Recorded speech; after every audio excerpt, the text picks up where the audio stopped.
मैं Anil Suthar zero mathematics classes में आप लोगों का हार्दिक अभिनंदन करता हूं। तो आज इसके अंदर के सर्कल का कुछ टॉपिक जो इसके अंदर के अपने पास में एनसीईआरटी के सिलेबस में नहीं है, पुरानी राजस्थान बोर्ड की बुक के अंदर सिलेबस में भी है और आईआईटी वगैरह के अंदर और इसके अंदर का फर्स्ट ग्रेड सेकंड ग्रेड सभी के सिलेबस के अंदर है। उस सिलेबस को हम शुरू करने जा रहे हैं। तो देखिए ये अपने पास इसके अंदर क्या होगी, x square plus y square plus 2gx plus 2fy plus c equal to 0 है। ये सर्कल की इक्वेशन है, ये आप लोगों को जैसे मैंने बताया था। और अगर इसके ऊपर कोई भी पॉइंट है उस पर अपने पास इसके अंदर क्या टेंजेंट की इक्वेशन लेनी है, स्पर्शिका की समीकरण लेनी है। x1 y1 जो पॉइंट है उस पॉइंट पे अपने पास में स्पर्शिका या टेंजेंट की इक्वेशन लेनी है। तो इस स्थिति के अंदर हम क्या करेंगे, एक्स स्क्वायर को x1 से रिप्लेस करते हैं,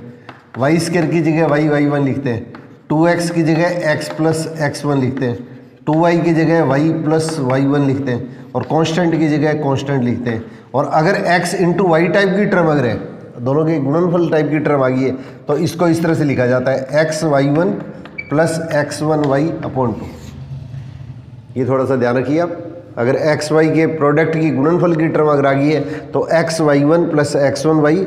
बटे बंदो, इसको इस तरह से इसके अंदर का रिप्रेजेंट किया जाता है। तो सर्कल की इक्वेशन के अंदर क्या होगा, ये एक्स वाई की प्रोडक्ट की टर्म इसमें प्रेजेंट नहीं होती है। तो इसलिए इसके अंदर क्या होगा, ये आपने को जो सर्कल दिया गया इस सर्कल के किसी भी बिंदु पे, ये जो दिया हुआ बिंदु है उस बिंदु को अपने x1 y1 कह रहे हैं, इस बिंदु को अपने पास इसके अंदर x1 y1 कह रहे हैं। तो इसकी x1 y1 पर स्पर्शिका की समीकरण जो होगी वो x1 y स्क्वायर की जगह y1, जी को मैंने बाहर ले लिया, 2x की जगह x प्लस x1 लिख दूंगा, x प्लस x1 लिख दूंगा। फिर इसके अंदर क्या हुआ, f 2y की जगह y प्लस y1 लिख देंगे, y प्लस y1 लिख देंगे और कांस्टेंट का कांस्टेंट लिख देंगे इक्वल टू 0। ये तो हमारे पास इसके अंदर क्या होगी, ये अपने पास इसके अंदर का x1 y1 है, उसके ऊपर क्या होगी, स्पर्शिका की समीकरण होगी। अब जी टाइप से इसके अंदर का इस सर्कल का सेंटर कितना है, -g और -f है, और x1 y1 अपने पास इसके अंदर का, ये अपने पास इसके अंदर का पॉइंट है। तो ये अपने पास इसके अंदर के छोटी क्लासों के अंदर अपने कर चुके हैं कि इसके अंदर के सर्कल के किसी पॉइंट पे भी जो टेंजेंट है, किसी पॉइंट पे भी स्पर्शक है, उसकी जो परपेंडिकुलर लाइन होती है वो हमेशा सर्कल के सेंटर से गुजरती है। ये हमेशा सर्कल के सेंटर से गुजरती है और सर्कल का जो सेंटर है, तो ये जो परपेंडिकुलर लाइन होती है उसको अपने पास इसके अंदर का नॉर्मल या अभिलंब बोलते हैं। ये अपने पास इसके अंदर का नॉर्मल या अपने पास इसके अंदर का अभिलंब कहलाता है। तो इसका मतलब हमारे पास इसके अंदर क्या होगी, इसकी अभिलंब की जो इक्वेशन आएगी वो हमारे पास इसके अंदर क्या होगी, y minus y1 equal to m into x minus x1। और ये स्पर्शक है, x1 y1 पे स्पर्शक है और स्पर्शिका की लंबवत रेखा जो होगी उस दिए हुए सर्कल की क्या होगी, सेंटर से गुजरेगी। इसका मतलब ये दोनों लाइन क्या होगी आपस में, त्रिज्या और स्पर्शिका आपस में क्या होती है, परपेंडिकुलर होती है। रेडियस और टेंजेंट हमेशा परपेंडिकुलर होते हैं। इसका मतलब हमारे पास इसके अंदर क्या, इस लाइन का जो स्लोप आएगा वो अपने पास इसके अंदर कितना होगा, y1 plus f upon x1 plus g, ये अपने पास मान आ जाएगा। तो ये हमारे पास इसके अंदर क्या होगी, इस अभिलंब की या नॉर्मल की इक्वेशन होगी। और हमेशा ध्यान रखना है, नॉर्मल अपने पास इसके अंदर क्या है, ये अपने पास इसके अंदर क्या सर्कल के सेंटर से गुजरता है, जो अपने पास सर्कल दिया गया उसके सेंटर से गुजरता है। तो इस टाइप से अपने पास का कोई भी अगर क्वेश्चन आता है तो इसके अंदर ध्यान रखिएगा। और स्पर्शिका की जो समीकरण होती है इसको हम t इक्वल टू 0 से रिप्रेजेंट करते हैं। स्पर्शिका की जो समीकरण होती है, टेंजेंट की जो समीकरण होती है, इसको t इक्वल टू 0 से सिंबॉलिकली रिप्रेजेंट किया जाता है। अब इसमें देखिए इससे रिलेटेड कई ऐसे टॉपिक बनते हैं जिनके बारे में आप लोगों को थोड़ा सा आउटलाइन दे देता हूँ मैं।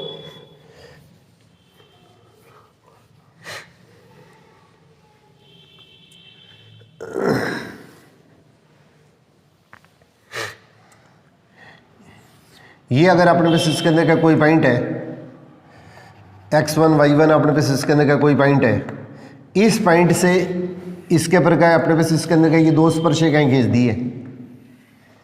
इस पॉइंट से ये जो सर्कल अपने को दे रखा है, ये सर्कल की इक्वेशन आपकी कुछ भी हो सकती है, x square plus y square equal to A square हो सकती है या जनरल इक्वेशन हो सकती है। तो अपने पास इसके अंदर क्या होगा, ये जो पॉइंट है इस पॉइंट से इसके अंदर का सर्कल के ऊपर अपने पास इसके अंदर का दो टेंजेंट खींच ली है, दो स्पर्शिकाएं खींच दी है। और ये जो स्पर्श बिंदु होंगे इनको मिलाने वाली जो रेखा होती है, इनको मिलाने वाली ये जो रेखा होती है इसको हम स्पर्श जीवा बोलते हैं। ये जो लाइन होती है ये इसकी स्पर्श जीवा कहलाती है, ये स्पर्श जीवा कहलाती है। इसको कोड ऑफ कॉन्टैक्ट कहते हैं, कोड ऑफ कॉन्टैक्ट कहा जाता है। इसकी इक्वेशन भी t इक्वल टू 0 से निकाली जाती है।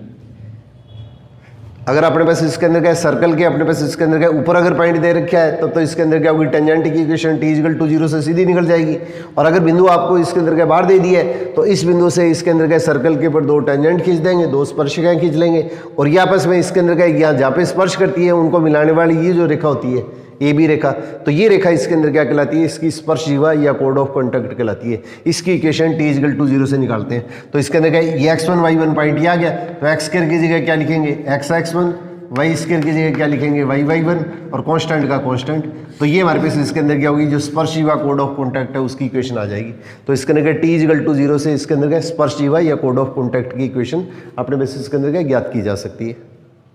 तो इसके अंदर ये बेसिक छोटे छोटे रिजल्ट है, ये अपने पास आपके दिमाग के अंदर बिल्कुल पिक्चर क्लियर होनी चाहिए कि उनके बेस के ऊपर ये क्वेश्चन इसके अंदर के ये पूछे जाते हैं।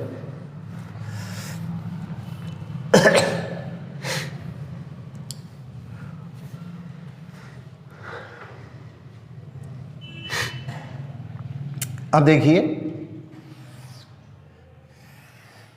एक अपने पास इसके अंदर का कोई भी पॉइंट दिया गया है, पॉइंट आपका अंदर है या ऊपर है या बाहर है, कहीं भी हो सकता है। इस पॉइंट से अपने पास इसके अंदर क्या होगी, ये अपने पास इसके अंदर क्या 2 छेदन रेखाएं खींच दी है। ये लाइन काटती हुई जो लाइन खींचते हैं उसको छेदन रेखा या सीकंट बोलते हैं। ये कोई भी बिंदु है, ये बिंदु अंदर भी हो सकता है, बिंदु बाहर भी हो सकता है, इसकी परिधि के ऊपर भी हो सकता है, कहीं भी हो सकता है बिंदु। अब अपने पास इसके अंदर क्या ये बिंदु है, इससे अपने पास इसके अंदर क्या ये 2 अपने पास इसके अंदर ऐसी रेखाएं खींच दी है जो इसके अंदर क्या ये जो सर्कल है या अपने पास इसके अंदर क्या कोई भी टाइप का कर्व है, कोई भी कोनिक सेक्शन हो सकता है, सभी के लिए रूल लागू होते हैं। तो इसके अंदर क्या होगा, इससे अपने पास इसके अंदर क्या 2 रेखाएं खींच दी है और ये अपने पास इसके अंदर क्या रेखाएं जिन बिंदुओं पे काटती है उस पे अपने पास इसके अंदर क्या स्पर्शिकाएं खींच देते हैं। ये जो बिंदु काटते हैं उस बिंदु पे अपने पास इसके अंदर क्या स्पर्शिकाएं खींच देते हैं, उन बिंदुओं पे अपने पास इसके अंदर क्या स्पर्शिकाएं खींच देते हैं। और ये अपने पास इसके अंदर क्या है, पहले तो ये जो पॉइंट है जैसे मान लिया x1 y1 पॉइंट है, x1 y1 पॉइंट है और सर्कल की इक्वेशन आपको दे रखी है, उस पॉइंट से अपने पास इसके अंदर क्या 2 छेदन रेखाएं या इसको सीकंट बोलते हैं, तो 2 सीकंट अपने पास इसके अंदर क्या खींच ली है और ये इसके अंदर क्या सर्कल को जिन पॉइंट पे काटती है उस पॉइंट पे अपने पास इसके अंदर क्या टेंजेंट स्पर्शिकाओं की समीकरण खींच लेंगे, इस पे भी अपने पास इसके अंदर क्या टेंजेंट की इक्वेशन खींच लेंगे और ये आपस में जिस बिंदु पे मिलती है उन पॉइंटों का अपने पास इसके अंदर का जो लोकस होता है, इन पॉइंटों का जो लोकस होता है वो अपने पास इसके अंदर क्या होगी, इसकी इक्वेशन t इक्वल टू 0 से निकालते हैं। ये अपने पास इसके अंदर क्या इसकी ध्रुवी या इसके अंदर क्या इसकी पोलर कहलाती है, ये इसकी ध्रुवी या पोलर कहलाती है। और ये जो पॉइंट होता है वो इसके अंदर क्या होगा, इसका पोल या इसके अंदर क्या होगा, इसका ध्रुव कहलाता है। ये पॉइंट अपने पास इसके अंदर क्या होगा, इसका ध्रुव या अपने पास इसके अंदर क्या पोल कहलाता है। तो ये अपने बेसिस के अंदर क्या कोई भी अपने बेसिस के अंदर का सर्कल दिया गया है, पॉइंट अपने बेसिस के अंदर का बिंदु अंदर भी हो सकता है बाहर भी हो सकता है, इसमें कहीं कंफ्यूज होने की जरूरत नहीं है आप लोगों को। तो अब अपने बेसिस के अंदर का इससे 2 सीकंट खींचिए और ये इसके अंदर क्या होगी, ये जो सीकंट छेदन रेखा है वो इसके अंदर का सर्कल को जिस बिंदु पे काटेगी उसके ऊपर क्या 2 टेंजेंट खींच दी है, एक टेंजेंट इधर से खींच दी है, एक टेंजेंट इधर से खींच दी है। और इस तरह की जितने भी अपने पास सीकंट खींचेंगे उन पे जो स्पर्शक है आपस में जिस बिंदु पे मिलेगी उनके जो प्रतिच्छेद बिंदु का, इनका जो पॉइंट ऑफ इंटरसेक्शन जो प्रतिच्छेद बिंदु है उसको मिलाने वाली जो रेखा होती है वो इसके अंदर का इसका लोकस कहलाता है। और ये जो लोकस होता है उसी को हम क्या होगा पोलर या इसकी ध्रुवी कहते हैं। तो इस वर्त की इस बिंदु के सापेक्ष अपने पास इसके अंदर का इसकी ध्रुवी या पोलर कहलाती है। इसकी इक्वेशन t इक्वल टू 0 से निकाली जाती है, t इक्वल टू 0 से निकाली जाती है। अब सर्कल की इक्वेशन सपोज करो आपको x square plus y square equal to a square दे दी है, तो इसकी ध्रुवी की इक्वेशन क्या लिखेंगे, x(x1) y(y1) equal to a square, x square की जगह x(x1), y स्क्वायर की जगह y(y1) और कांस्टेंट का कांस्टेंट लिख देंगे। और ये जो बिंदु होता है वो इस वर्त की इस रेखा के सापेक्ष क्या कहलाता है, इसका पोल या इसका ध्रुव कहलाता है, ये इसका ध्रुव कहलाता है। तो इसके अंदर क्या होगा, इस टाइप से अपने बस इसके अंदर क्या कोई भी टाइप की सिचुएशन ले ली जाती है। अब इसी टाइप से अपने बस इसके अंदर क्या होगा, बिंदु अपने बस इसके अंदर क्या मान लिया, ये जो ध्रुवी है उसके ऊपर अपने बस इसके अंदर क्या कोई भी पॉइंट क्यों ले लिया है, इस पॉइंट पे अपने बस इसके अंदर का कोई भी पॉइंट क्यों ले लिया है। अब इस पॉइंट के अंदर का ये जो आपके पोलर ध्रुवी है उसके ऊपर कोई पॉइंट लिया है। अब उसकी सर्कल,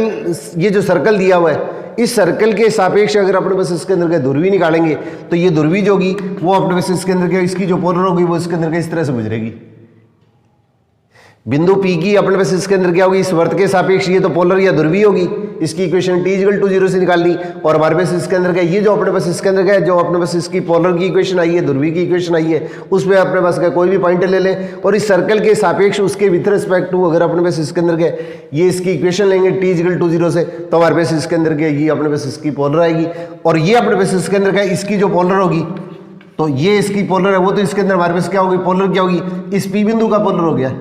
इस सर्कल की इस बिंदु पी के सापेक्ष क्या होगी, पोलर की इक्वेशन होगी। और ये बिंदु अपने पास इसके अंदर का इसकी पोलर है, उसके ऊपर कोई पॉइंट लिया है, उसके ऊपर कोई पॉइंट लिया है, तो इसकी जो अपने पास इसके अंदर का ध्रुवीय जो पोलर की इक्वेशन आएगी, ये इसके अंदर का क्यू पॉइंट के विथ रिस्पेक्ट टू ले लिए, तो ये हमेशा इसके अंदर के पी बिंदु से गुजरती है,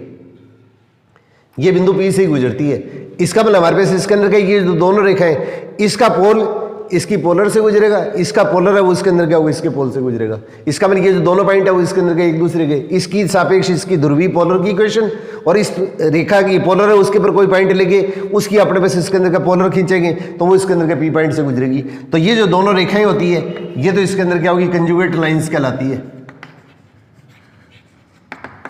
ये तो दोनों रेखाएं जो होती है वो कंजुगेट लाइंस कहलाती हैं। इसको हिंदी के अंदर क्या संयुग्मी रेखाएं बोलते हैं,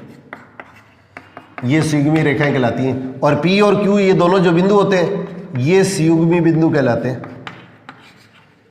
इनको कंजुगेट पॉइंट्स बोलते हैं, ये कंजुगेट पॉइंट्स कहलाते हैं। तो ये दोनों बिंदु जो होंगे ये इसके अंदर का इंपॉर्टेंट थ्योरम है, इसके ऊपर क्या बहुत अच्छे अच्छे क्वेश्चन पूछे जाते हैं कंपटीशनों के अंदर। तो ये दोनों पॉइंट जो होते हैं ये तो इसके अंदर क्या होगी, ये संयुग्मी बिंदु या कंजुगेट पॉइंट कहलाते हैं, और दोनों जो लाइन होती है वो इसके अंदर क्या कंजुगेट लाइंस या संयुग्मी रेखाएं कहलाती है।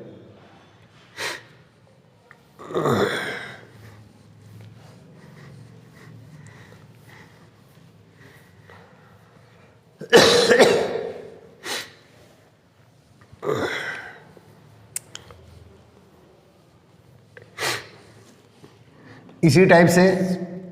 एक अपने पास इसके अंदर का कोई बिंदु दिया गया है, ये सर्कल की इक्वेशन आपको जैसे मैंने ये ले ली है x square plus y square plus 2gx plus 2fy plus c equal to 0, ये सर्कल की इक्वेशन ले लिए। ये सर्कल की का व्यापक समीकरण या जनरल इक्वेशन ऑफ अपने पास इसके अंदर का सर्कल ले लिए। ये अपने पास इसके अंदर का पॉइंट x1 y1 है, तो इस पॉइंट से इस स्ट्रेट सर्कल के ऊपर अपने पास इसके अंदर के यहाँ से यहाँ तक अगर टेंजेंट खींचते हैं तो यहाँ पे जो टच करता है यहीं तक की जो लेंथ होती है वो टेंजेंट की लेंथ कहलाती है। इसके अंदर आगे जाए इसको कितना ही बढ़ाए, ये P से लेकर T तक की जो डिस्टेंस होती है वो इसके अंदर का लेंथ ऑफ अपने पास इसके अंदर का टेंजेंट कहलाती है। इस पॉइंट के कोऑर्डिनेट इसमें रख दीजिएगा, तो इसको तो हम S से रिप्रेजेंट करते हैं। ये सर्कल की इक्वेशन है, सारी वैल्यू एक तरफ ले आओ, इसको S इजिकल टू 0 से रिप्रेजेंट किया जाता है, इसको S इजिकल टू 0 से रिप्रेजेंट किया जाता है। और जो पॉइंट आपको दिया जाता है उस पॉइंट को इसके अंदर पुट कर दो, इस पॉइंट को इसमें पुट कर देंगे तो x की जगह x1, y की जगह y1, 2gx1 plus 2fy1 plus c, ये अपने पास इसके अंदर का S1 की वैल्यू कहलाती है।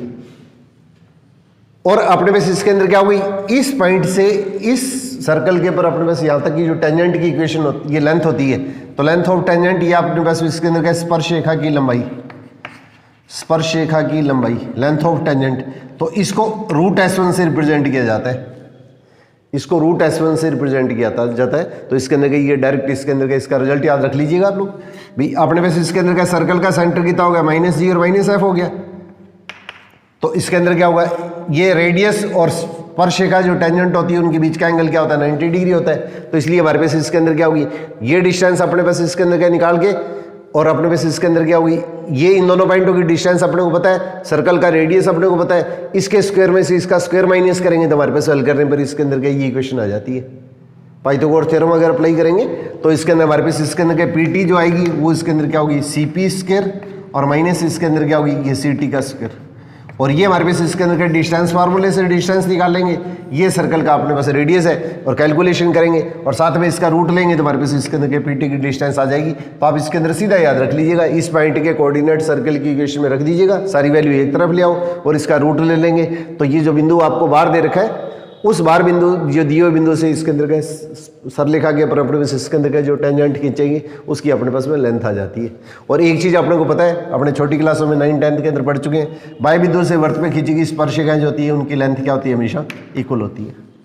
बाएं बिंदु से वृत्त पे खींचेगी स्पर्शिकाओं की जो लेंथ होती है वो अपने पास इसके अंदर हमेशा इक्वल होती है। तो ये छोटे छोटे 10th वाले रिजल्ट है वो भी अपने पास आपको ध्यान होने चाहिए।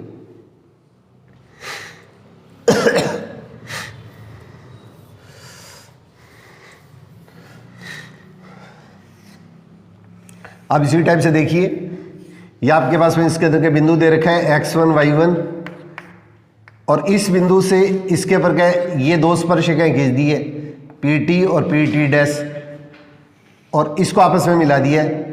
तो ये अपने पास इसके अंदर का जो चतुर्भुज बनेगा, क्वाड्रिलेटरल बनेगा, इसका एरिया भी पूछा जा सकता है। ये अपने पास इसके अंदर हमारे पास इसके अंदर का ट्रायंगल का एरिया भी पूछा जा सकता है। तो ट्रायंगल का अगर एरिया निकालना है तो इसके अंदर क्या लिखेंगे, ये तो कितनी वैल्यू होगी, स्पर्शिका की जो लंबाई है, लेंथ ऑफ अपने पास इसके अंदर का टेंजेंट है वो तो क्या होगी, रूट होगी, और ये इसके अंदर का इसका रेडियस है, तो इसका 1/2 इंटू इसके अंदर का बेस इंटू हाइट, तो r इंटू रूट S1, ये इसके अंदर का ट्रायंगल का एरिया हो गया। ये जो ट्रायंगल है इस ट्रायंगल का अपने पास इसके अंदर एरिया हो गया, और ये दोनों आपस में क्या होते हैं, सर्वांगसम कंकॉर्डेंट होते हैं। तो इसलिए इसके अंदर क्या होगा, ये पूरे का एरिया अगर पूछ लिया जाए चतुर्भुज का, ये तो त्रिभुज का एरिया हो गया, एरिया ऑफ ट्रायंगल, और अगर आपको ये चतुर्भुज पूछ लिया जाए तो चतुर्भुज का क्षेत्रफल पूछेंगे तो इसके अंदर क्या होगा, इसका डबल हो जाएगा, तो r इंटू इसके अंदर क्या होगा, रूट S1। ये डायरेक्ट अपने पास इसके अंदर का स्टेप अप्लाई करके और क्वेश्चन को अपने पास में सिंप्लीफाई किया जा सकता है। तो ये रिजल्ट अपने को छोटे छोटे आपको विशेष तौर से ध्यान रखने। तो अपने पास सिर्फ अपने पास अगर ट्रायंगल का एरिया पूछा जाता है तो इसके अंदर क्या हुआ, रेडियस अपने को सर्कल की इक्वेशन बताया तो सेंटर रेडियस निकाल सकते हैं, और इस पॉइंट से इसके ऊपर क्या हुआ, वैल्यू पुट कर दो इस पॉइंट के कोऑर्डिनेट और इसका रूट लेंगे तो क्या होगी, स्पर्शिका की लंबाई आ गई, और इन दोनों को मल्टीप्लाई करके इसका हाफ करेंगे जो तो ट्रायंगल का एरिया आएगा, और अपने पास इसके अंदर इस बिंदु से 2 स्पर्शिकाएं खींचेंगे, और ये अपने पास सेंटर से इनके अंदर का स्पर्श बिंदु को, पॉइंट ऑफ कॉन्टैक्ट को टच करा देंगे, और इसके अंदर का ये जो चतुर्भुज बनेगा, क्वाड्रिलेटरल बनेगा, उसका एरिया पूछा जाता है। तो अपने पास इसके अंदर का ये रिजल्ट अपने ज्ञात किया जा सकता है।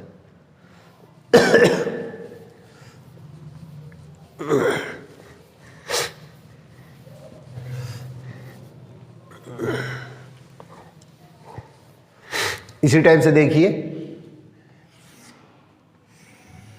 अगर आपने पास इसके अंदर क्या है, स्पर्शिका की इक्वेशन दे दी है आपको, एक तो सर्कल की इक्वेशन दे दी है, x² + y² = a², सर्कल की इक्वेशन दे दी है, और एक अपने पास इसके अंदर क्या बार आपको कोई भी बिंदु दे दिया x1 y1, इस बिंदु से इसके ऊपर क्या 2 स्पर्शिकाएं खींची जा सकती है, P और PB। बिंदु अगर वृत्त से बाहर होता है तो इसके अंदर क्या वृत्त के ऊपर हम 2 स्पर्शिकाएं खींच सकते हैं। तो इन दोनों सरलेखाओं की जो कंबाइंड इक्वेशन होती है, P और PB की दोनों की जो कंबाइंड इक्वेशन होती है, उसको अपने पास इसके अंदर बोलते हैं पेयर ऑफ स्ट्रेट लाइंस। इसको हिंदी के अंदर कहते हैं स्पर्शी युग्म। तो स्पर्शी युग्म का समीकरण इसको इस तरह से लिखा जाता है S1 = t²। ये अपने पास आपको रिजल्ट छोटे छोटे याद रखने। ये इसके अंदर क्या स्पर्शी युग्म, अगर बिंदु बाहर है तो इससे इसके ऊपर क्या 2 स्पर्शिकाएं खींचेंगे, और इन दोनों स्पर्शिकाओं की P और PB की दोनों की जो कंबाइंड इक्वेशन होती है, इसको बोलते हैं पेयर ऑफ स्ट्रेट लाइंस। ये इसको स्पर्शी युग्म का समीकरण कहा जाता है हिंदी के अंदर, तो थोड़ा ध्यान रखिएगा। तो इसकी इक्वेशन S1 = t² से निकाली जाती है। अब यहाँ पे S किसके इक्वल होगा, सारी वैल्यू एक तरफ ले आओ, x² + y² - a² = 0। इसका मतलब ये S = 0 हो गया, सारी वैल्यू एक तरफ ले आए तो S = 0, और S1 क्या आएगा, ये जो पॉइंट आपको दे रखा है उस पॉइंट के कोऑर्डिनेट इसके अंदर के पुट कर दीजिएगा। पॉइंट के कोऑर्डिनेट अपने पास क्या क्वेश्चन के अंदर का पुट कर देंगे, तो सर्कल की इक्वेशन है उसमें x और y की जगह इसके पॉइंट के कोऑर्डिनेट रख देंगे, ये S1 आ जाएगा। और t क्या होता है, स्पर्शिका की इक्वेशन होती है, तो x² की जगह तो हम क्या लिखते हैं, x1 लिखते हैं, y² की जगह y1 लिखते हैं, और कांस्टेंट की जगह कांस्टेंट लिखते हैं। सारी वैल्यू एक तरफ ले आओ, तो ये अपने पास इसके अंदर का स्पर्शी युग्म की अपने पास में समीकरण आ जाती है। तो S1 = t² अपने पास में समीकरण आ जाती है। अब इसके अंदर के देखिए, इसके ऊपर एक मोस्ट इंपॉर्टेंट क्वेश्चन बनता है, इस बिंदु से इसके ऊपर का स्पर्शी युग्म जो है पेयर ऑफ स्ट्रेट लाइंस, उसकी इक्वेशन अपने पास इसके अंदर क्या होगी, ये कंबाइंड इक्वेशन इस तरह से ली जाती है S1 = t²। इस तरह से इसके अंदर की इक्वेशन ली जाती है। अब थोड़ा सा 1 मिनट के लिए आपको ध्यान चाहूंगा, ये अपने पास इसके अंदर का जैसे सर्कल दे रखा है, और इस पॉइंट से इसके ऊपर का अपने पास इसके अंदर का ये जो टेंजेंट खींच दी है, इस पॉइंट से इसके ऊपर का ये जो 2 टेंजेंट खींच दी है x1 y1, सर्कल की इक्वेशन आपको वही ली है मैंने, x² + y² = a², और इस पॉइंट से इसके ऊपर अपने पास इसके अंदर का ये टेंजेंट खींच दी है, इस पॉइंट से इस पे टेंजेंट खींच दी है। अगर ये पॉइंट इस पॉइंट टाइप से मूव करे, ये पॉइंट अगर इस टाइप से अगर मूव करता है, इस प्रकार से गमन करता है कि इस बिंदु से इस पे खींचेगी जो स्पर्शक है ये आपस में इसके अंदर के लंबवत हो, ये बिंदु कहाँ पे भी आएगा, इस बिंदु से इसके ऊपर के जो स्पर्शक है टेंजेंट खींचेंगे, अगर ये आपस में परपेंडिकुलर होती है, तो इस पॉइंट का जो लोकस है, इस पॉइंट का जो बिंदुवत होता है, इस पॉइंट का जो बिंदुवत होता है, ये हमारे पास इसके अंदर क्या कहलाता है, अपने पास इसके अंदर का डायरेक्टर सर्कल कहलाता है। ये डायरेक्टर सर्कल कहलाता है। ये डायरेक्टर सर्कल कहलाता है, इसको हिंदी के अंदर नियामक वर्त कहते हैं।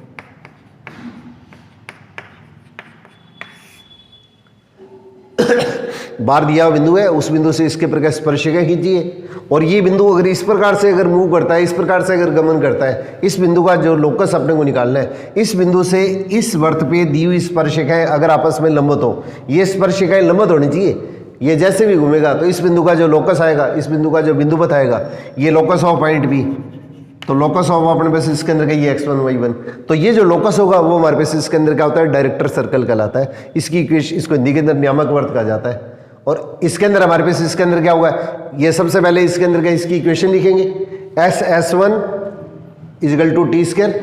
सबसे पहले इसके अंदर का इसकी अपने पास इसके अंदर का इक्वेशन लिखेंगे। तो एक मिनट के लिए मैं आपको ये थोड़ा सा पूरा बता देता हूँ ताकि बाई चांस कोई क्वेश्चन के अंदर कन्फ्यूजन नहीं रहे। तो इसके अंदर का S1 = t², तो इसकी इक्वेशन लिखेंगे तो क्या होगा, x² + y² - a², x1² + y1² - a², yes हो गया, S1 हो गया, और t क्या जाएगा, x1 + y1 - a², इसका होल स्क्वायर। ये इन दोनों रेखाओं की कंबाइंड इक्वेशन होगी है। इस पॉइंट से इसके प्रकार अपने पास जो स्पर्श युग्म खींचा है, और ये जो रेखा है, इन रेखाओं के लंबवत होने का प्रतिबंध आप लोगों ने देखो इसके अंदर क्या पहले किया था,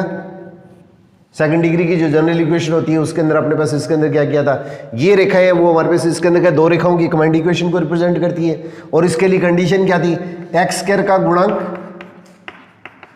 प्लस y² का गुणांक = 0। अगर ये जो लाइन है, ये जो इक्वेशन आ रही है, ये इन दोनों रेखाओं की कंबाइंड इक्वेशन है, और ये दोनों रेखाएं आपस में अगर लंबवत है, परपेंडिकुलर है, तो उसके लिए कंडीशन क्या होती है, coefficient of x² plus coefficient of y² = 0। अब इसको सिंप्लीफाई करेंगे तो देखो x² को इससे मल्टीप्लाई करेंगे तो x² का कोएफिशिएंट हमारे पास भी आएगा, x² का कोएफिशिएंट ही आएगा, इसका स्क्वायर करके इसको इस साइड में लाएंगे तो -x1² आ जाएगा, ये x² का कोएफिशिएंट हो गया। वैसे ही y² को इससे मल्टीप्लाई करेंगे तो y² को इससे मल्टीप्लाई करेंगे तो क्या आएगा, x1² + y1² - a², और इसका होल स्क्वायर करेंगे तो y² y1², इसको आप इस साइड में ले आइएगा तो -y1² = 0। इसको हल करेंगे तो हमारे पास ये स्टेप कट गया, इसको हल करेंगे तो ये स्टेप कट गया, और इसको कैलकुलेशन करेंगे तो हमारे पास इसके अंदर क्या होगा, x1² + y1² = 2a²। ये लास्ट के अंदर अपने पास इसके अंदर का इक्वेशन क्या होगी, ये x1² + y1² = 2a² इक्वेशन आ जाएगी। और अपने को x1 y1 का लोकस निकालना है तो हमारे पास इसके अंदर का इसका लोकस क्या होगा, लोकस x1 y1 का, ये x1 y1 का बिंदुवत, तो बिंदुवत में क्या करते हैं, जिस पॉइंट का लोकस अपने को निकालना है उस पॉइंट के कोऑर्डिनेट है, इसको x और y से रिप्लेस कर देते हैं, x1 की जगह x और y1 की जगह y लिख देंगे, तो x² + y² = 2a²। इसका मतलब हमारे पास का जो अपने को सर्कल दे रखा है, उस सर्कल की इक्वेशन और इस सर्कल की इक्वेशन के अंदर दोनों के अंदर डिफरेंस क्या हो गया, दिए हुए वर्त की इक्वेशन दी होगी, और जो नियामक वर्त है डायरेक्टर सर्कल है उसकी इक्वेशन क्या होगी, ये दिए हुए जो सर्कल है उसका क्या होगा, √2 गुना हो गया, ये √2 गुना हो गया। इसकी जो रेडियस आएगी उसकी क्या होगी, √2 टाइम्स हो जाएगी। ये जो अपने पास इसके अंदर का जो सर्कल बनेगा, इसका अपने पास इसके अंदर का रेडियस है, दिए हुए रेडियस का इसके अंदर क्या होगा, ये इसके अंदर का √2 गुना हो जाएगा, ये √2 टाइम्स हो जाएगा। तो हमारे पास इसके अंदर का ये इसके अंदर क्या होगी, डायरेक्टर सर्कल की अपने पास इसके अंदर का इक्वेशन बनती है। ये मोस्ट इंपॉर्टेंट क्वेश्चनों के अंदर एक क्वेश्चन बनता है, तो इसलिए इसके अंदर का स्पेशली इसको कॉम्पिटिटिव पॉइंट से आप लोग ये थोड़ा ध्यान रखिएगा। अब इसी टाइप से देखिए, तो अभी जैसे मैंने ये चीज बताई है, एक तो सर्कल है अपने पास इसके अंदर x² + y² = a², और जो नियामक वर्त मैंने खींचा है, जो डायरेक्टर सर्कल खींचा है, तो इसका मतलब दोनों का जो सेंटर है वो तो इसके अंदर क्या होगा, ये इसके अंदर क्या होगा, सेम होगा। दोनों का जो सेंटर है वो तो अपने पास इसके अंदर क्या सेम होगा, और इसकी रेडियस क्या होगी, इसकी रेडियस तो ये होगी, और ये नियामक वर्त जो डायरेक्टर सर्कल है उसकी रेडियस क्या होगी, इसकी √2 गुना हो जाएगी, ये इसकी √2 टाइम्स हो जाएगी। तो इसका मतलब हमारे पास इसके अंदर का ये जो दोनों सर्कल है, अगर इसका सेंटर अगर सेम होता है और रेडियस अगर डिफरेंट होता है, तो इसका मतलब ये जो दोनों सर्कल होते हैं वो इसके अंदर क्या कहलाते हैं, ये स्केंद्रीय वर्त कहलाते हैं। स्केंद्रीय वर्त, कई किताबों में इसको सकेंद्रीय भी लिख देते हैं, इसको कंसेंट्रिक सर्कल बोलते हैं, ये कंसेंट्रिक सर्कल्स होंगे। ये दोनों वर्त है वो आपस में इसके अंदर के कंसेंट्रिक होंगे। इसका मतलब ये जो दिया हुआ वर्त है उसका केंद्र होगा, वो केंद्र तो वही रहेगा। इसका डायरेक्टर सर्कल की इक्वेशन है, उसका सेंटर तो अपने पास का वही रहेगा, और इसकी जो रेडियस होगी वो दिए हुए सर्कल का जो रेडियस होगा उसकी क्या होगी, √2 टाइम्स हो जाएगी, उसकी √2 गुना हो जाएगी।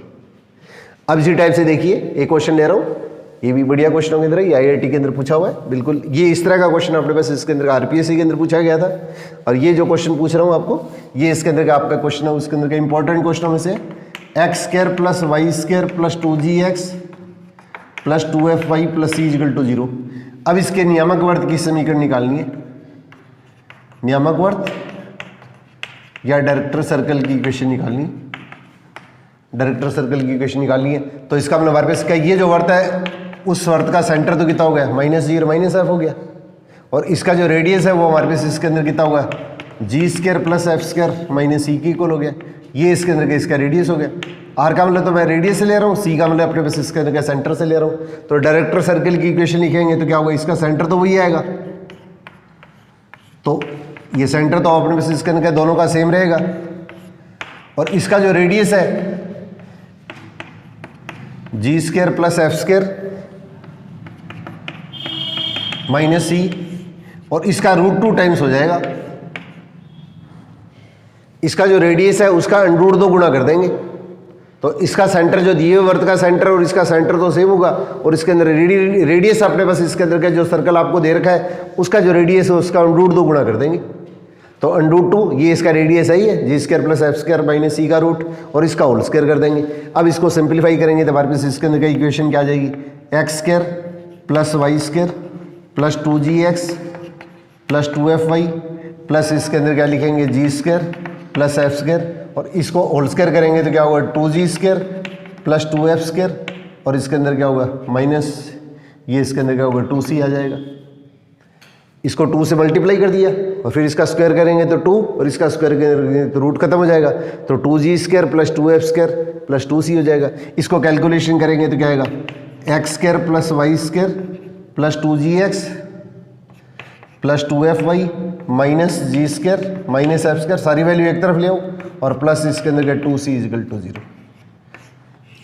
ये अपने पास इसके अंदर क्या है, जो सर्कल की जनरल इक्वेशन दे रखी है उसके डायरेक्टर सर्कल उसके नियामक वर्त की समीकरण अपने को इस तरह से ज्ञात हो जाती है। तो इस तरह का अगर आपको कोई भी सर्कल दे दिया है और उसके नियामक वर्त की डायरेक्टर सर्कल की इक्वेशन पूछी है तो उसका सेंटर निकाल लीजिए, उसका रेडियस निकाल लीजिएगा, और इसकी इक्वेशन क्या लिखेंगे, सेंटर तो वही लेना है और रेडियस है उसके अंदर का उसका √2 गुना कर देंगे, और इसके अंदर का हल करेंगे तो ये अपने पास इसके अंदर का जो सर्कल आएगा वो जो सर्कल की इक्वेशन है वो इसका डायरेक्टर सर्कल या नियामक वर्त कहलाता है। ये मोस्ट इंपॉर्टेंट प्रॉपर्टी है, ये आपको स्पेशली थोड़ी सी ध्यान रखनी है।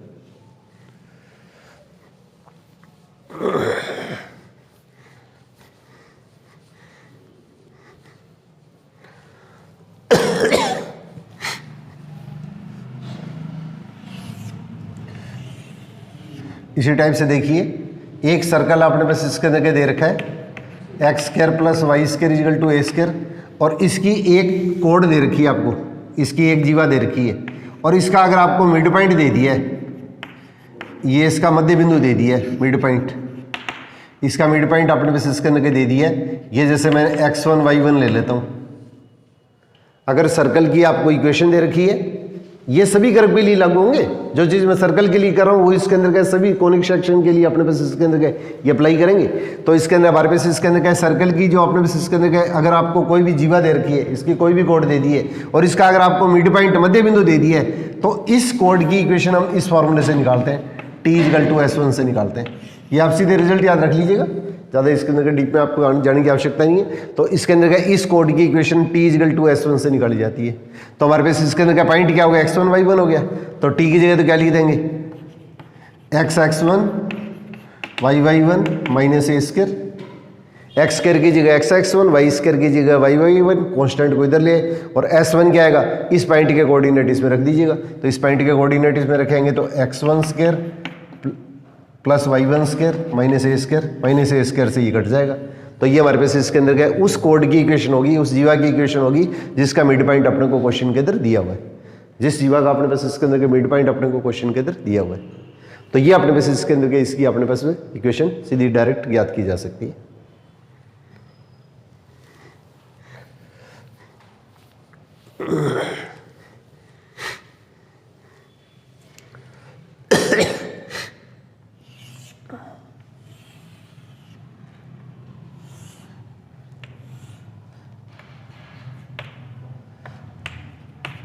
ये कोई पॉइंट दे रखा है और ये इसके सेंटर से जाने वाली अपने पास इसके अंदर क्या होगी, ये जीवा होगी, कोड होगी। अब अपने पास इसके अंदर क्या, बाहर जो बिंदु दिया हुआ है इस बिंदु से अपने पास इसके अंदर क्या होगी, ये सर्कल का रेडियस है, ये सर्कल का अपने पास इसके अंदर क्या रेडियस हो गया, ये डायमीटर है, व्यास है। तो इसकी अपने पास इसके अंदर क्या ग्रेटेस्ट वैल्यू पूछ लेते हैं। तो इसकी जो ग्रेटेस्ट वैल्यू आएगी वो हमारे पास इसके अंदर किसके इक्वल होगी, इसका मतलब यहां से ए से सी तक की जो डिस्टेंस, इस पॉइंट से इसके सर्कल के डिस्टेंस, या आपको जो पॉइंट दे रखा है उसे सर्कल की डिस्टेंस निकाल लीजिएगा और प्लस इसके अंदर क्या कर देंगे, अपने पास इसके अंदर यार ले लेंगे। यार इस ए से सी तक की जो डिस्टेंस, सी सर्कल का सेंटर है, ए अपने को जो पॉइंट दे रखा है वो पॉइंट है। तो इसका मतलब हमारे पास इसके अंदर क्या, ये पॉइंट ए से सी तक की डिस्टेंस निकाल के उसके अंदर का इसका रेडियस प्लस कर देंगे। तो हमारे पास इसके अंदर क्या होगा, अपने पास इसके अंदर क्या, इस पॉइंट से इसके अंदर क्या होगा, ये इसके सेंटर से जाने वाली अपने पास जो इसके अंदर का सीकेंट आएगी, तो उसकी अपने पास इसके अंदर क्या सबसे बड़ी जो लंबाई है वो तो अपने उसका होगी, ये हो जाएगी। ये तो इसकी ग्रेटेस्ट लेंथ होगी और इसकी लिस्ट सबसे छोटी जो आएगी ये तो सबसे बड़ी होगी, ये तो सबसे बड़ी लंबाई होगी। और सबसे छोटी पूछेंगे तो सबसे छोटी लंबाई पूछेंगे तो इसके अंदर हमारे पास इसके अंदर क्या होगी, इस डिस्टेंस में से ये डिस्टेंस माइनस कर देंगे तो ए सी माइनस आर, और इसके अंदर का इसका मॉडुलस ले लेते हैं।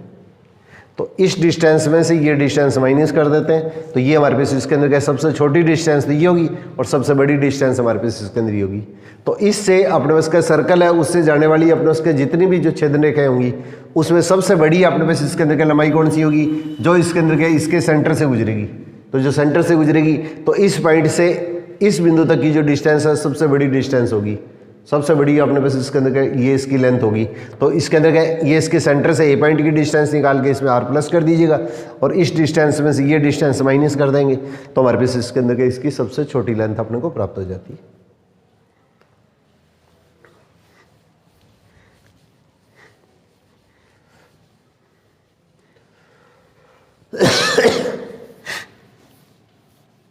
अब देखिए x square plus y square equal to A square, ये सर्कल दे रखा है और ये अपने पास इसके अंदर क्या स्ट्रेट लाइन की इक्वेशन दे रखी है y equal to M x plus c. अब ये लाइन अपने पास इसके अंदर क्या इसको टच करती है, ये इसकी स्पर्शिका या टेंजेंट होगी है, ये इसको स्पर्श करती है। तो स्पर्श करने का अपने पास प्रतिबंध पूछा जाए तो सर्कल का जो सेंटर दिया हुआ है पहले उसका सेंटर निकाल लीजिएगा और सेंटर से इसके ऊपर जो परपेंडिकुलर डालेंगे वो इसके अंदर क्या होगा, इसके रेडियस के इक्वल होगा। तो इसके अंदर क्या हुआ, एक्स वाई की जगह अपने पास इसके अंदर इसकी वैल्यू पुट कर देंगे। तो एक्स वाई की जगह अपने उसका क्वेश्चन के अंदर इसकी वैल्यू पुट करेंगे तो हमारे पास इसके अंदर क्या होगा, M x minus y plus C equal to 0। अब यहाँ पे इस पॉइंट के कोऑर्डिनेट इसमें रख दीजिएगा तो इसका मतलब यहाँ से इसके अंदर क्या इसका जो सेंटर ओ है उसे इसकी जो डिस्टेंस ओपी की डिस्टेंस किसके इक्वल आएगी, ये डिस्टेंस जो आएगी उसके अंदर किसके इक्वल आएगी, यहाँ पे एक्स वाई की जगह 0 0 रख दीजिएगा। तो m इंटू 0 माइनस 0 प्लस सी, एक्स और वाई का जो कॉफिशिएंट है उसका स्क्वायर करके ऐड करो और इसका रूट ले लो और ये वैल्यू जो आएगी उसके अंदर किसके इक्वल होगी, इसके रेडियस के इक्वल होगी। अब इसको कैलकुलेशन करेंगे तो हमारे पास इसका क्वेश्चन के अंदर क्या हुआ, ये अपने पास इसके अंदर ये रिजल्ट आ जाता है। ये तो खत्म हो गया 0 0, तो इसका मतलब सी इजिकल टू क्या होगा, प्लस माइनस ए into 1 plus M square. Circle की अगर सिंपल इक्वेशन आती है तो इसके अंदर के ये रिजल्ट अपने को स्पेशली ध्यान रखना है। तो y equal to M x plus c, c की जगह सी की वैल्यू पुट कर दीजिएगा। तो सी की वैल्यू पुट करेंगे तो हमारे पास क्या क्वेश्चन के अंदर क्या किस तरह से रिजल्ट आएगा, तो y equal to M x plus minus A into 1 plus M square. एम के प्रत्येक मान के लिए क्या कहलाती है, इस स्पर्शिका की अपने पास इसके अंदर क्या ये स्पर्शिका कहलाती है। अगर आपको कोई भी लाइन दी हुई है उसका अगर स्लोप आपको पता है तो इसके अंदर क्या इसके ऊपर क्या होगा, m की टर्म्स में ये इसके अंदर क्या स्पर्शिका की समीकरण ज्ञात की जा सकती है। तो इसके अंदर का ये रिजल्ट अपने पास इसके अंदर क्या डायरेक्ट अपने पास क्या क्वेश्चन के अंदर क्या काम में लिया जाता है। अब इसी तरह से अपने पास क्या क्वेश्चन के अंदर क्या अगर आपको ये पूछ लिया जाता है कि सर्कल अपने पास ये दे दिया है और लाइन की इक्वेशन आपको क्वेश्चन के अंदर ये दे दी है L x plus M y plus N equal to 0, L x plus M y plus N equal to 0। ये लाइन इसके अंदर क्या इसको टच करती है तो इसका जो सेंटर है वो 0 0, इससे इसके ऊपर परपेंडिकुलर आएगा वो इसके अंदर क्या होगा, इसके रेडियस के इक्वल होगा। तो सर्कल का जो सेंटर है उससे अपने पास इसके अंदर क्या होगी, ये जो लाइन जो इसको टच करी है उस पर डालेंगे परपेंडिकुलर की जो डिस्टेंस आएगी वो उसके अंदर क्या, ये केस सिर्फ सर्कल के लिए लागू होता है, ये सिर्फ अपने पास सर्कल के लिए ही लागू होता है, बाकी और किसी केस के अंदर लागू नहीं होता है। तो इसलिए इसके अंदर क्या करेंगे, एक्स वाई की जगह इसकी पॉइंट रख देंगे, तो l into zero plus M into zero, तो x की जगह जीरो वाई की जगह जीरो लिख देंगे, नीचे क्या आएगा L square plus M square इसका रूट, और अब अपने पास इसके अंदर क्या सिंप्लीफाई करेंगे तो इसके अंदर क्या इसका रेडियस आ जाएगा। अब इसको कैलकुलेशन करेंगे तो अपने पास इसके अंदर कितना होगा, a square into l square plus M square is equal to n square. तो ये हमारे पास इसके अंदर का इसका प्रतिबंध या कंडीशन कहलाती है। ये लाइन इसको टच कब करती है, ये इसके अंदर का इसका प्रतिबंध कहलाता है। तो इस तरह के रिजल्ट है वो अपने पास इसके अंदर का आपको रटने की जरूरत नहीं है, बस बेसिक अगर अपने पास इसके अंदर का सीधा क्वेश्चन करते हैं तो इसके अंदर क्या हुआ अपने पास इसके अंदर का इजीली अपने पास इसके अंदर का रिजल्ट अपने को निकाला जा सकता है। तो ये केस अपने पास सर्कल के केस के अंदर ही अप्लाई किया जाएगा, बाकी और किसी केस के अंदर का इसको अप्लाई नहीं करेंगे। जैसे इलिप्स हाइपरबोला वगैरह का केस आता है तो उसके अंदर का ये अप्लाई नहीं करेंगे। तो इसके अंदर का सर्कल के केस के अंदर का सबसे सिंपल रिजल्ट है और ये मोस्ट इंपॉर्टेंट रिजल्ट के अंदर है। तो सर्कल का जो सेंटर है उससे इसके अंदर क्या होगी, ये इसकी टेंजेंट है तो इसमें परपेंडिकुलर आएगा, उसके अंदर क्या होगा इसकी रेडियस के अपने पास का क्वेश्चन के अंदर हमेशा क्या होता है, इक्वल होता है।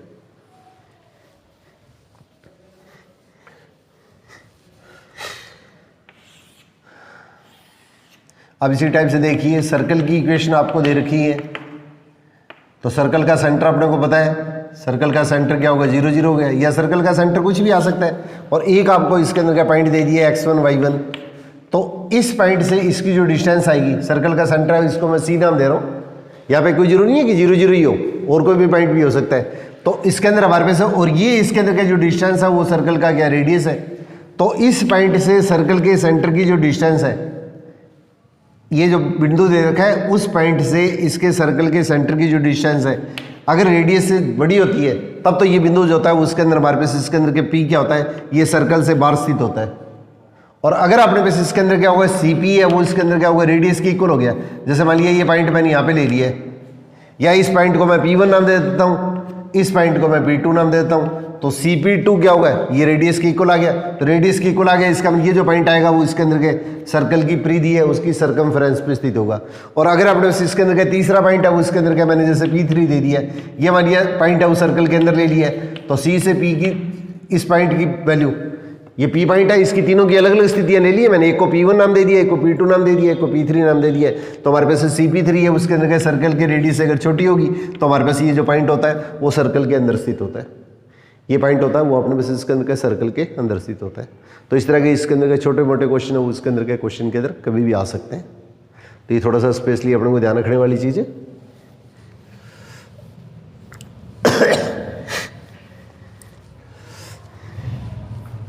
आप एक क्वेश्चन देखिए, इस तरह का जैसे क्वेश्चन पूछा गया था, x square plus y square equal to A square, ये सर्कल की इक्वेशन दे रखी है और ये अपने पास इसके अंदर क्या एक लाइन की इक्वेशन दे दी है, ये सर्कल की इक्वेशन दे रखी है, ये अपने पास इसके अंदर का लाइन की इक्वेशन दे रखी है। अब अपने पास इसके अंदर का इस सर्कल का इस लाइन के सापेक्ष वो अपने को पोल या ध्रुव निकालना है, इसका अपने पास इसके अंदर का ध्रुव निकालना है। तो x1 y1 अपने पास इसके अंदर क्या हुआ, इस लाइन की इस सर्कल के सापेक्ष या इसके विद रिस्पेक्ट टू ये इसका अपने पास इसके अंदर का ध्रुव या पोल मान लिया है, इसका अपने पास इसके अंदर ध्रुव मान लिया है। तो इसका हमारे पास इसके अंदर क्या होगी, ये जो सर्कल है उसकी इस लाइन के इस बिंदु के सापेक्ष ये तो क्या होगा इसका ध्रुव हो गया। तो इसका हमारे पास इसके अंदर क्या है, इस सर्कल की इस बिंदु के सापेक्ष हम ध्रुवीय की इक्वेशन निकालेंगे, तो इसकी ध्रुवीय या पोलर की इक्वेशन निकालेंगे। तो पोलर की इक्वेशन आपने क्या बताई थी आप लोगों को, t=0 से निकालते हैं, इसकी इक्वेशन t=0 से निकाली जाती है। अब t=0 से इसकी इक्वेशन निकालेंगे तो इसकी इक्वेशन क्या बनेगी, x(x1) प्लस y(y1) और minus a square = 0, x square की जगह x(x1), y स्क्वायर की जगह y(y1) और कांस्टेंट की जगह कांस्टेंट लिख देंगे। अब ये इक्वेशन और ये इक्वेशन दोनों एक ही इक्वेशन को रिप्रेजेंट करती है। इस वर्त का इस रेखा के सापेक्ष ध्रुव हो गया और अपने पास इसके अंदर क्या होगी, इस बिंदु की इस वर्त के सापेक्ष ही क्या होगी, ध्रुवीय होगी। और इस बिंदु की वर्त की इस बिंदु के सापेक्ष ध्रुवीय की इक्वेशन क्या, पोलर की इक्वेशन t=0 से निकालते हैं। इसका मतलब ये दोनों इक्वेशन जो होगी वो स्ट्रेट लाइन क्या होगी, एक ही रेखा को रिप्रेजेंट करेगी और एक ही रेखा को रिप्रेजेंट करती है। तो इसमें x का कोफिशिएंट, y का जो कोफिशिएंट और कांस्टेंट तीनों को आपस में इसके अंदर इनकी तुलना कर देंगे। तो x का कोफिशिएंट फिर y का कोफिशिएंट और कांस्टेंट, और इसी तरह से इसके अंदर लेंगे तो x का कोफिशिएंट l y का कोएफिशिएंट अपने पास इसके अंदर m और n का कोएफिशिएंट ये। अब इसमें x1 और y1 की वैल्यू निकालेंगे तो x1 की वैल्यू क्या होगी -a² l अपॉन n, और इस तरह से y1 की वैल्यू क्या आ जाएगी, इसको इससे मल्टीप्लाई कर देंगे। पहले तो इसको इससे मल्टीप्लाई करेंगे तो x1 की वैल्यू आएगी, इसको इससे मल्टीप्लाई करेंगे तो क्या होगा, ये अपने पास इसके अंदर क्या होगी,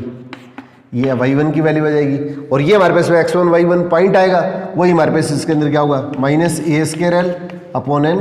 और -a² m अपॉन n। ये इसके अंदर क्या हुआ, इस पॉइंट का आपने बस पोल या इसके अंदर क्या, इसका ध्रुव कहलाता है। तो इस तरह के जो क्वेश्चन है उसके अंदर आरपीएससी के अंदर बहुत बार पूछे गए। तो इक्वेशन आपको इसके अंदर का स्टैंडर्ड भी ली जा सकती है, क्वेश्चन को बदल के भी दिया जा सकता है। तो दोनों स्थितियों के अंदर क्या है, इसकी इक्वेशन t = 0 से निकाल लो, इन दोनों इक्वेशन के अंदर क्या होगा, दोनों एक ही रेखा को निरूपित करेगी, तो दोनों एक ही रेखाओं को निरूपित करेगी, तो इसका मतलब ये लाइन क्या होगी, कोइंसिडेंट होगी, संपाती रेखाएं होंगी, और संपाती रेखाओं के अंदर क्या हुआ, समान पदों के गुणांकों के लिए कंडीशन क्या होती है, ये आप लोग इसके अंदर 10th में कर चुके हैं। अगर दो रेखाएं अगर एक ही रेखाओं को निरूपित करती है तो x के कोएफिशिएंट, y के कोएफिशिएंट और कांस्टेंट तीनों का अपने बस इसके अंदर रेशियो क्या होता है, इक्वल होता है। इसे सॉल्व करेंगे तो x1 y1 की वैल्यू आएगी, और x1 y1 की जो वैल्यू है वही हमारे पास इसके अंदर का इसका पोल या ध्रुव कहलाता है, ये इसका ध्रुव कहलाता है।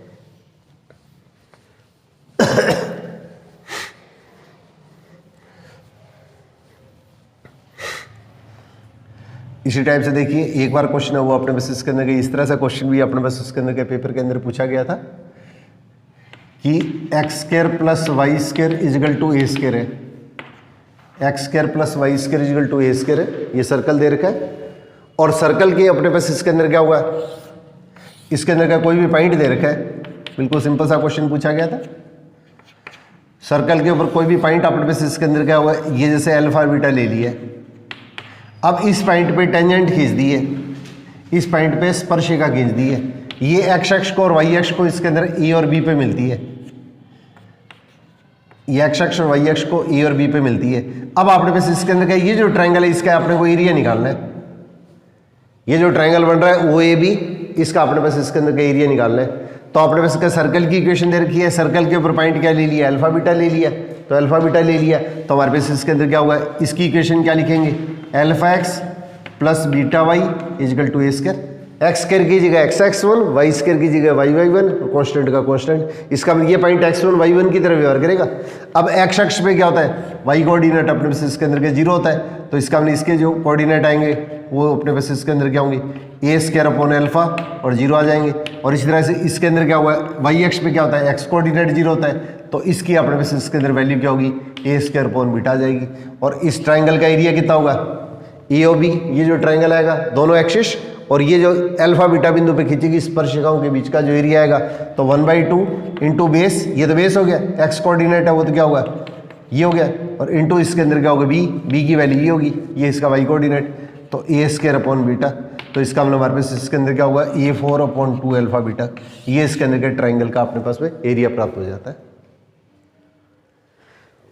तो ये अपने पास इसके अंदर क्या हुआ, इस टॉपिक से अपने पास इसके अंदर क्या जो अपने पास का आपका जो ग्रेजुएशन की जो अपने पास इसके अंदर क्या होगी, ये जो पार्ट है आपका फर्स्ट ग्रेड सेकंड ग्रेड है या IIT का जो पोर्शन है उसके अंदर का इस तरह के जो टॉपिक है उसके अंदर के सारे सिलेबस के अंदर है। और ये पुरानी बुक अपने पास आपकी राजस्थान बोर्ड की जो मिलेगी उसके अंदर आपको ये सारे क्वेश्चन है वो आपको इस तरह के मिलेंगे। तो इस तरह के इससे बनने वाले इसके अंदर के जो अलग अलग टाइप के जो क्वेश्चन है या पेपरों के अंदर आए हुए क्वेश्चन है वो आपके साथ में इसके अंदर क्या हुआ है, ये इसके अंदर नेक्स्ट वीडियो के अंदर आपके साथ में शेयर करूँगा। उसके बाद में एक इसके अंदर का इसका एक इंपॉर्टेंट चैप्टर आता है, वो भी अपने पास इसके अंदर का ये राजस्थान बोर्ड की बुक के अंदर तो है ही, पुरानी वाली बुक के अंदर NCERT के अंदर अपने को इसके अंदर का इन टॉपिक से रिलेटेड कुछ भी नहीं दे रखा है। तो इससे रिलेटेड अपने पास इसके अंदर के मैंने 3-4 वीडियो जो NCERT के अंदर से रिलेटेड जो थी वो तो बना के इसके अंदर के RD से और सबसे वो इसके अंदर डाउनलोड कर दिए। और ये इसके अंदर क्या हुआ, एक सिस्टम ऑफ सर्कल्स आता है, ये मोस्ट इंपॉर्टेंट होता है, उसके ऊपर भी ये क्वेश्चन इसके अंदर का 100% इसके अंदर पूछा जाता है। तो वो भी अपने पास इसके अंदर के 2 वीडियो इसकी और बनेगी। तो एक दिन के अंदर के सारे आर्टिकल आएंगे, एक दिन उससे रिलेटेड अपने पास के आपके क्वेश्चन आएंगे। तो इसके अंदर क्या होगा, आप इसके अंदर के निरंतर इसके अंदर क्या होगा, ये एक दूसरे के साथ में इसके अंदर का सहयोग करके शेयर कीजिएगा। आप लोगों से सहयोग की इसी अपेक्षा के साथ में ऑल द बेस्ट।